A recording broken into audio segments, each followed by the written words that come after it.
Hello, I'm Avi, a professional game illustrator and a hobbyist comic and webtoon creator.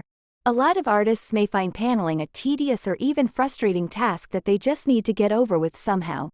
But it can actually be quite fun and quick if you use the right tools. In this tutorial, I'd like to share some tips on how to save your time and mental health during the paneling phase of your comic in Clip Studio Paint, using its well-known and not so well-known yet surprisingly helpful features. Workspace. There are a few quick tips for maximizing your view of the canvas. First is the Navigator palette. I keep it docked on the side so I can easily open or collapse it. With it, you can quickly jump from one panel to another without scrolling, as well as keep track of the overall canvas. Next is a hidden shortcut Shift+Tab that hides the top bar of the app to give you more vertical space to work. If you press it a second time, the menu bar gets hidden as well, and with the third, both of these bars return. I keep both bars hidden most of the time, since I use keyboard shortcuts, which is another tip to speed up your workflow. Vector layers. Before we get to panels, there's one important thing you can do to save your time later. From the very beginning, I draw directly on a canvas that is 200% of the final output size. What about thumbnailing on a small canvas? When you use vector layers even for sketching, there's no need to start out on a downsized canvas. Not only can you easily edit and transform your sketches without losing quality, you also save on the file size and the upscaling later. Since vectors are calculated mathematically, they are independent of the scale or resolution. The text is also vector, so until you start painting and shading, the file size shouldn't be much bigger than if the canvas was at the thumbnailing 25% of the output size. As a side note, I'd like to mention the height of the canvas. The best would be to have the longest canvas possible, preferably for the whole chapter. However, one has to take into consideration the processing power of the computer, as well as the possibility of adding panels and space between them later, which will increase the canvas height. Technically, 50,000 pixels is the maximum the app allows, but I rarely get that far since my computer wouldn't handle it. I arrived at the base height of 20,000 pixels, which allows me to storyboard enough panels while leaving enough buffer for expanding the canvas with additional panels and empty space. Frame Border Tool. When I'm more or less satisfied with the storyboard, I use the Frame tool to define the panels. Since there are many tutorials on this tool, I'll show you the approach I use. By default, the tool creates a folder with a mask in which you draw the content of the panel. However, drawing all frames in one layer is the best option for me since I like to draw similar elements like characters, the car, effects, etc. all together to keep the colors consistent. This is an example of my file structure. I put the frame layer at the top, just below text and sound effects. Everything else has its own folder throughout all the panels, like post-processing, foreground, characters, etc. Thanks to this, I can keep colors consistent, and changing something, like the light color or the color of the jacket in all panels at once is super easy. Also, if you want a character to pop out of the frame, you can just make a selection of their layers and delete the area from the mask of the folder that contains the frame folders. With the rectangle frame tool set to Add to Selected Folder and Fill Inside Frame unchecked, I just pull the rectangle over the area of the future panel. Notice that I don't bother with the canvas edges, and even with slanted panels I first use a rectangle. Operation Tool. Now we have all panels within one frame folder. If you press Ctrl, the vector shapes should become visible as the tool temporarily changes to Operation Tool. If not, select the Operation Tool from the palette. With the Operation Tool you can further modify the frame shapes, like adding or removing points, etc. These little arrows are a handy feature since if you click on them, they tend to snap to whatever seems close to what you want them to snap to, be it another panel's frame or the canvas border. By dragging the control points, you can change the shape of the panel. With the same tool, you can change the color and size of the border, or even the brush used, like this tire track brush or splatter brush. Since there's no option to fill the outside of the frame, I do this manually by control-clicking the frame folder mask, inverting it and filling a new layer with color. That layer needs to be outside the frame folder. I usually put them both into a new normal folder like this. On this page, there are overlapping panels. I first do the rest of them the same way as in the previous page. When I'm done with them, I change the frame tool to create a new folder. Now I have 2 frame folders, the top one containing the overlapping double panel. Again, with the operation tool I modify the initial rectangle. What about the gutter? The divide frame border tool is great for this. Just drag it to divide the panel. As you can see, it works pretty smart, since you can still modify the gutter without losing the angles of the double panel. With overlapping panels, I do the outside fill for the frame folder with the rest of the panels the same way as shown before.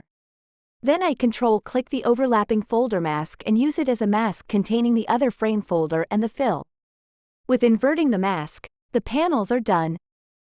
In case you drew each panel on a separate folder but want them in one folder, you can just select them and merge them by going to Layer, Ruler, Frame, and Combine Frames. In the pop-up select Combine Only folder, and now you have all panel borders in one frame layer. You can also use Free Transform to shear the shape of a panel, or line and distribute them just like any other element. There's also one more interesting, slightly hidden option, to divide a frame equally. Just go to Layer, Ruler, Frame, and Divide Frame Border Equally. In the pop-up, you can set the number of divisions.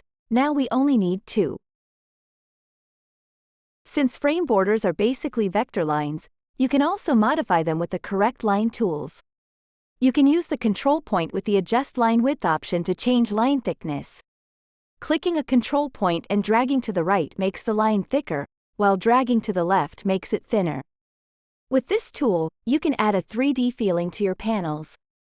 Other tools, like the pinch vector line, work too. If you want to change the rectangle into a polygon, just right-click the frame path with the operation tool and select Add Control Point. If a curved shape is what you need, right-click the point again and select Switch Corner. This changes the control point into a curve point and vice versa. Of course, you can change and move more points at the same time. By adding ellipses, you can indicate a flashback. Connect to smartphone to preview chapter. My phone is too old for this feature, but I tried it with my friend's phone and I have to say it seems super handy since you see the whole Webtoon without the seams between each file, which is unfortunately not possible in the desktop version and is my big wish. The desktop version has this preview where you can define a screen ratio and it masks out the rest of the canvas, simulating what the readers will see, but it only works within one canvas so you can't check the seams between each part of the chapter. Extend or crop canvas. Here comes my most favorite life-saving tool. In the storyboarding stage, one don't want to distract myself by worrying about the space between panels. And thanks to these 2 features I can leave that for later. They're hidden here in the menu, so I strongly recommend putting them in the quick access palette or in the command bar, like I have here. I also use this orange rectangle as a basic guide for the panel's distance. It comes from Webtoon's advice that the minimum distance between panels should be 1/4 of the canvas width. I don't follow it exactly, but it's a handy thing for starting. Now, I see there should be more space between these 2 panels. So I just click the extend icon and this rectangle appears. Its height defines the space added between the 2 parts defined by the top line. If we drag the bottom handle over the panel below and enter, see that everything below the top line of the feature's rectangle has been moved down by the height of the rectangle. That's too much, so let's go back and add only a little space. Now, that's much better.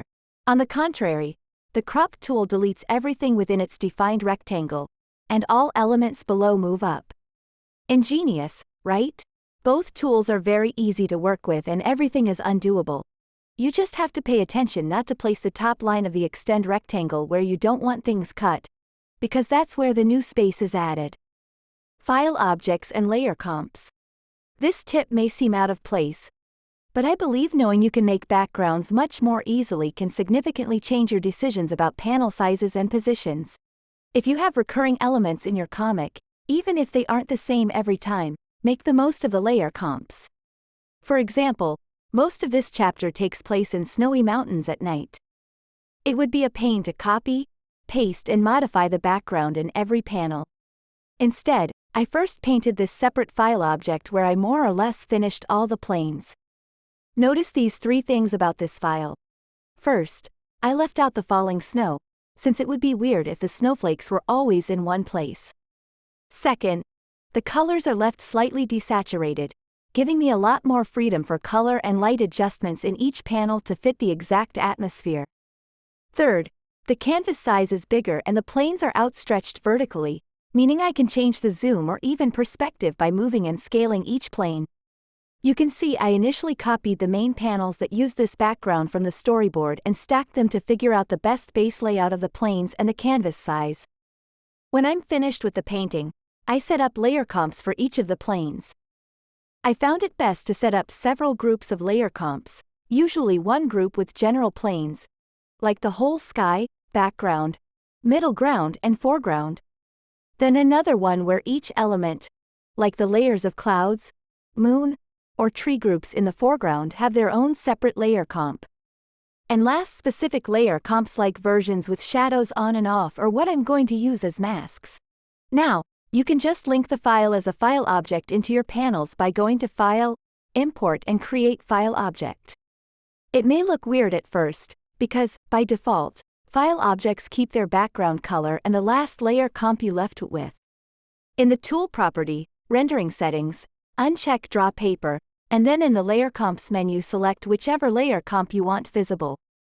Let's start with All, to check the position.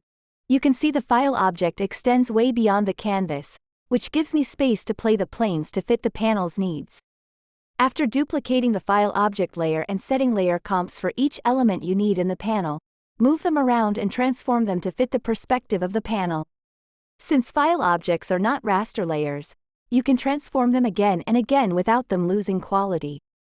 As you can see, most of the backgrounds in this chapter were created transforming the file objects' layer comps, deforming them, duplicating them, etc. With the addition of snow, mist, colors, slight repainting, etc., the backgrounds feel unique yet unified.